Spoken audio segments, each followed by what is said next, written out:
Hey everybody, welcome to Stripe TV. We're here in our beautiful studio.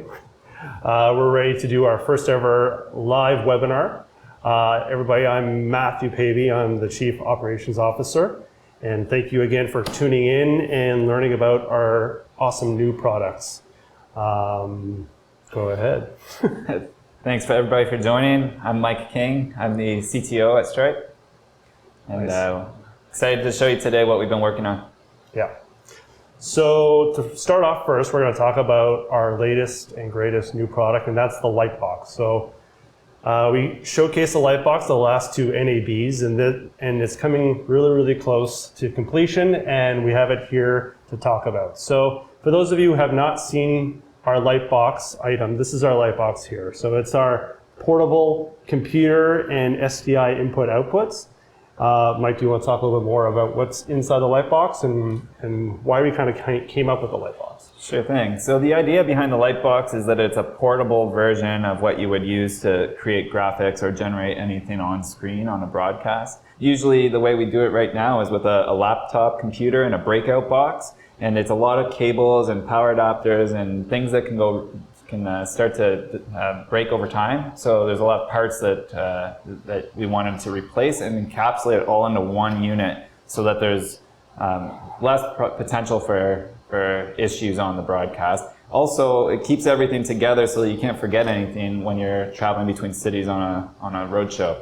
So this box, you can kind of think of it as a computer with a built-in Blackmagic Decklink card that can do 12G SDI, so there's 4 12G inputs or outputs with reference as well. So when you are outputting graphics like a fill and a key, then they're gen locked, so you don't need any frame syncs. And we have them color coded, so you can see the ones at the top there, red, blue, green, yellow. So everything through the software is identified by color, so you can really quickly map your inputs and outputs, and it makes it really easy for troubleshooting by the engineers.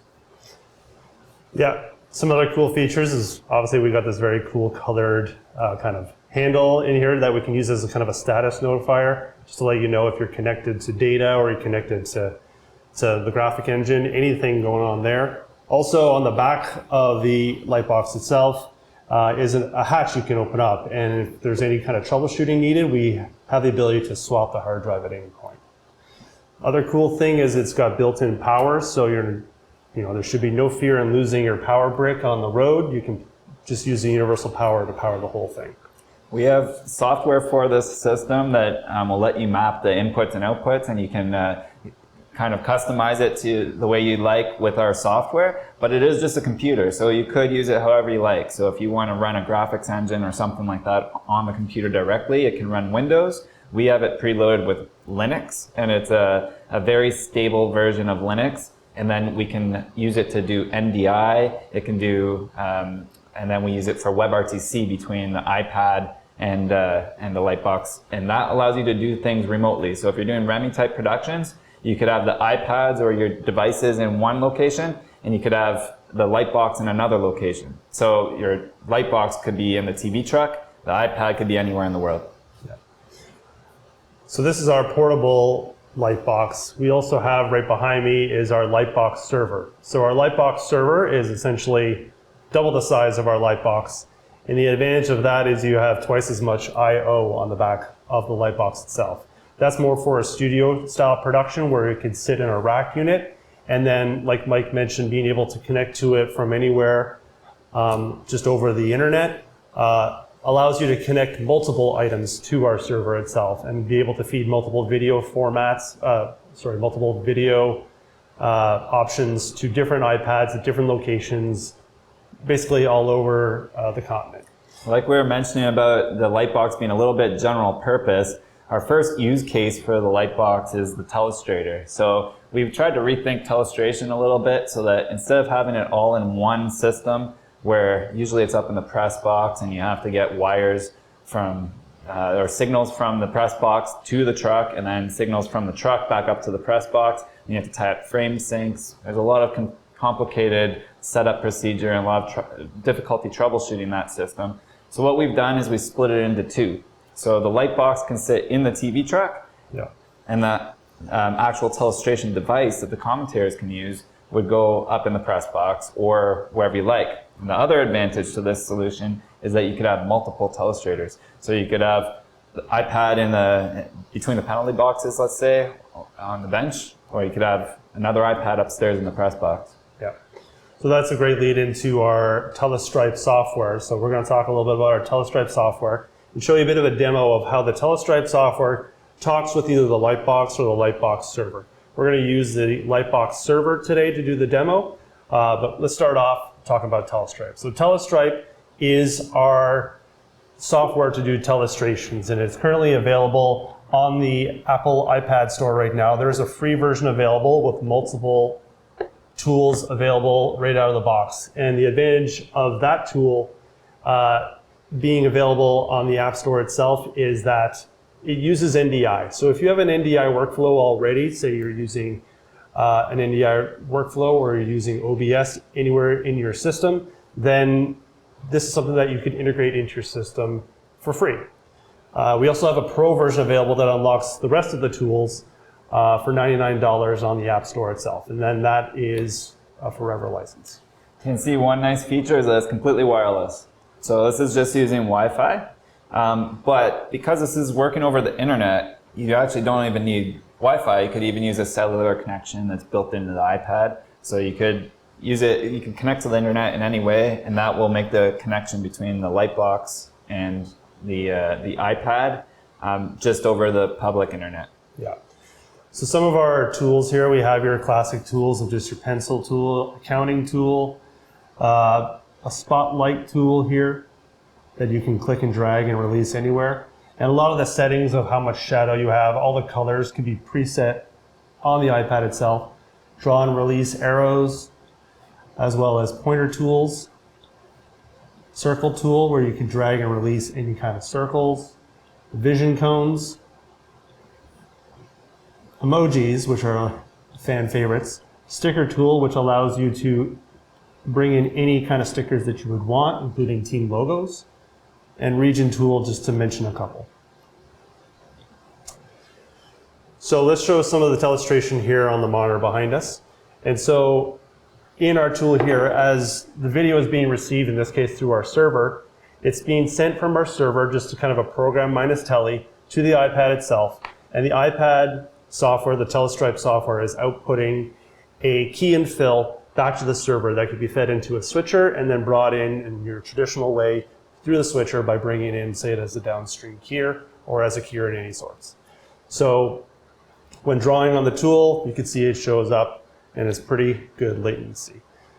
One thing about the server that's very nice is that it's multiple, it's got more I/O. So one good option with the server, it actually has 8 inputs and 8 outputs. You could actually have multiple iPads on separate broadcasts, or they could be on separate fill key outputs, or they could do separate composite outputs. So you could have one input, and then the drawing is actually keyed internally in the server onto the output, and then output on one of the I/O. So it's really flexible in terms of how many iPads you want and how the I/O works. But if you do want those separate fills and keys, it would let you run those outputs of the telestrator through the switcher, like Matt mentioned, through a downstream keyer, so that they can draw on top of the entire broadcast. Or if you want to have an iPad that's used, let's say, in the production truck by a producer, they could just have it on a separate ME for your replays, let's say, so that when you go to the replay, it already has the telestrations on top. So that's great for tagging a player or specifying what you want to talk about in a replay sequence before you actually go to the replay. The telestration could already be there from somebody in the TV truck. Another advantage right now of our server is our confidence monitor that's outputting out of our server. We think it's a pretty amazing feature that we have with the server right now, and it's also going to be coming to the portable Lightbox. So if we just look at this is our confidence monitor right here. So you can see here, this iPad along the top is the iPad that is currently connected. And the first one you have here that's actually being returned from my iPad. So it's not the program minus tele that's going into there, but that one is coming all the way to my iPad over Wi-Fi and being sent right back to the server itself. Next to that is my drawing. So right now my drawing is clear. If I draw something, you can see there's the drawing coming up. And another advantage is we're taking the camera from the iPad itself. When you're connected, you can see that the iPad is connected by seeing my camera. And the advantage of this too is that oftentimes when my output is clear, like a telestrator typically is, you can still see the motion of both my video from my camera as well as the video returning from the iPad. So if you're seeing this video as well as the screen kind of outline of this whole box here, that way you know the iPad is connected. So just as a demo right now, if I turn off my iPad or if I close the app itself, on the confidence monitor, it's going to show disconnected. So now the box has gone gray. And then once I reconnect, so if I turn on my iPad, it'll reconnect and you'll see Telestripe 1 come in soon. And now you're receiving both my camera, the video from my iPad, as well as any kind of drawings that come down the line. It's one nice thing about the iPad. It's such a beautiful device, but it has to run inside of Apple's ecosystem and the software. There's really no getting around having to run the apps on the iPad. So having the system be able to recognize if the iPad gets turned off, or let's say they close the app to check their email or something like that, you know that the system's not ready and you have a monitor that's actually on an SDI output from the system itself. So you get that nice confidence monitor in your multi-viewer so that everybody can see, you can distribute it, so like the producer can look at it, the director can look at it, the technical director can look at it. That way there's less chance for errors on the broadcast. I'm not sure if we mentioned it, but the way we're doing it with the Pro version of Telestripe in our server or the portable Lightbox is we're using WebRTC. And the advantage of that is with WebRTC, they don't need to be on the same network. So like Mike mentioned, it being either in the booth or between the benches or anywhere, they can connect using WebRTC. And it's much lower latency than NDI. So the NDI is a higher connection, so we would suggest wired. But with WebRTC, it's very similar to like a Zoom call. So the data rate is much lower, and therefore we're able to do it wirelessly over even a busy public network. So we would like to try a demo of someone connecting from a remote location. So we're going to reach out to our friend Ryan. I'm not sure if Ryan is on the call, but if Ryan, if you're here, if you can unmute your microphone. And this QR code is how we connect the iPad software to our server itself.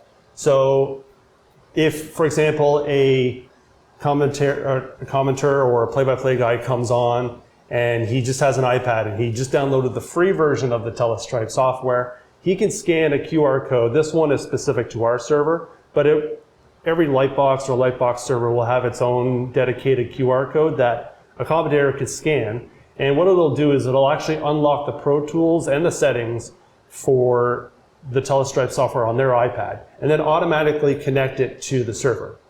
So I see actually Ryan has joined in on the call now. I'll clear my output, but you can see here on the confidence monitor that we have a second Telestripe connector right now. We have Telestripe 1002. So 1002 is connected. Here's Ryan. He's out in the west end of our town, all the way out in Carleton Place. And you can see, compared to my video, his connection is a tiny bit slower, but that's because he's in Carleton Place. But the latency is pretty good. You can see his drawing, and then on the monitor behind Mike and I, you can see his drawing coming in. So we're both drawing on the same channel right now. So I'm red, Ryan's yellow, so you can see his telestrations are coming in, and then my telestration is on top. So that feature is optional if you like the fill in the key to be on the same channel, so that you could have both iPads outputting on the same fill key. But you could also separate them if you'd like, so that you have a bit more control and flexibility in the track. You don't have to have everything on the same output. Sometimes you might want a telestrator that's only used offline and they want to punch it into an EBS or something like that so they can do clips and work offline. But the way we have it configured right now, so that you can see a demo of two iPads at the same time, they're both outputting on the same fill key, and you can choose which one is layered on top of the other one. Yeah. There's plenty of I/O definitely on the Lightbox server to be having multiple channels on multiple downstream gears. I guess kind of talking about our Lightbox right now just being kind of the base station for our Telestripe software, but we have lots more. We have many more plans for our Lightbox itself. So some of the cool things that we have coming to our Lightbox is here at Stripe, we're very, our score bug system is is our bread and butter, really. And what we're looking forward to is bringing our Scorebug system to the Lightbox itself. So right now, our system for Scorebug is a laptop system connected to a breakout box. And the way we do that is we connect it with a Thunderbolt cable and a USB. And doing that allows us to use a licensing key for the graphics engine. So we're looking forward to bringing those graphic engines to the Lightbox itself. So if you're doing a portable Expression or Chiron system, this could be your base station and then running the Chiron on a powerful laptop. So if you're in a situation where you're running a specific version of Chiron and you need to have a portable system going to and from the States, the Lightbox with a breakout laptop is the system for you, as well as doing Scorebugs right here on the Lightbox, and then running our Stripe Scorebug software on a laptop. It's kind of like how we mentioned about having two iPads on the same fill key output. There could be a lot of different graphics on the same fill key output, including Scorebug or your lower thirds or Telestrator or transitional effects. So everything can kind of be combined into one fill key output for smaller productions. Or if you want, you could have multiple Lightboxes all with separate tasks. So you could have separate fill key outputs on for your graphics, separate one for your Scorebug. But one thing we're excited about is that quite often on these broadcasts that are traveling around the world, or with a hockey franchise, for example, you don't have a lot of space to keep equipment or to travel with. So if you can only travel with one system, you could use that system for both a Scorebug and a Telestrator all on one box. Yeah. So yeah, that's our Lightbox system and that's our Lightbox server. We're really excited about our Lightbox. It's getting really close to production and shipping. We're looking at August 1st for shipping the Lightbox itself. I guess if there are any questions in the chat, I'm not sure if there is or any, but one thing, Mike, that I can ask you about, well, we can both kind of answer the question because we both kind of came from the TV truck world. What do you think is one of the advantages of our kind of preview monitor here behind me? Especially since you were a TD, like, do you think, what was the reasoning behind this? And I think it's a good thing we came up with. I think one thing that was always very stressful about telestration on a bigger broadcast is whether or not the system's working. Quite often when the system is up in the press box, then you have to tie up frame syncs because the signals are not gen locked, that are coming back down to the TV truck. And there's a lot of points of failure. So if you're tying up two frame syncs, so one for the fill, one for the key, let's say, either one of those frame syncs could have a problem, or the cable path between the Telestrator, or sometimes just the Telestrator stops outputting for whatever reason. You won't know, unfortunately, until they go to use it on air. And that leads to kind of an uncomfortable, embarrassing part of the broadcast where they go to use it and it's not working. So we want to try to alleviate that problem as best we can, and the confidence monitor is really how we are proposing to do that. So the really nice thing about that is you can be sure before you go into a segment that involves a Telestrator that it's going to work.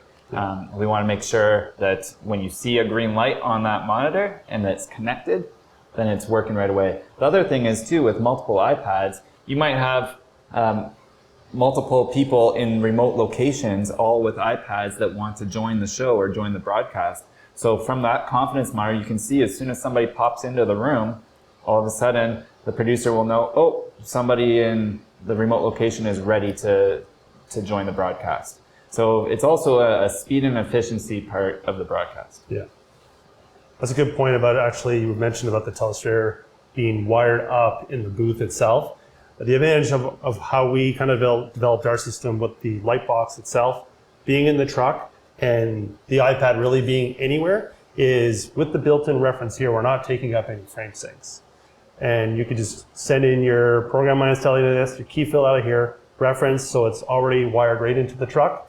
And for any reason, if there's any kind of troubleshooting needed, this is already down in the truck where the engineers are. We don't need to run somebody up to the booth. We don't need to somehow sneak somebody between the benches in the case of hockey.